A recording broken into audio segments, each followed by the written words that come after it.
ఒక్కొక్కరికి ఒక్కొక్క ఇంట్రెస్ట్ ఉంటుంది కదా.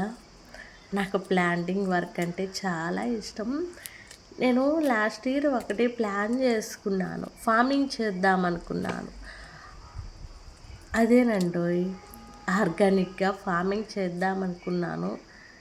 అయితే నాకు ఎందుకో నాకు కొంచెం హెల్త్ డిసీజ్ ఉన్నాయి, ఆస్తమా ఉంది, ఎక్కువ శ్రమ పడలేనేమో, ఇంకేదైనా దేనికన్నా దారి తీస్తాదేమోనని కొంచెం డ్రాప్ అయ్యాను. నాకు ప్లాంట్ వర్క్ అంటే చాలా చాలా ఇష్టము. వాటిలో ప్రతిదీ నాకు తెలుసు. చాలా వరకు నాకు ప్రతిదీ వాటిని ఎలాగా ట్రీట్ చేయాలా, వాటికి ఎలాంటి ప్రోటీన్స్ ఇవ్వాలా అనేది నాకు చాలా క్లారిటీగా ఉంటుంది. ఈ దానిమ్మ చెట్టుకై ఇంకొక 6 దానిమ్మ చెట్లు ఉన్నాయి మన ఇంట్లో. ఇదైతే నేను ఎవరి బర్త్డేకి పిల్లలకి ఏదో ఒకటి కొనేది అలవాటు నాకు. ప్లాంట్స్ కంపల్సరీగా. టుడే మా పెద్ద బాబు బర్త్డే. ఈరోజు నేను ఒక బొప్పాయి చెట్టు నాటాను, అది మీకు చూపిస్తాలేండి.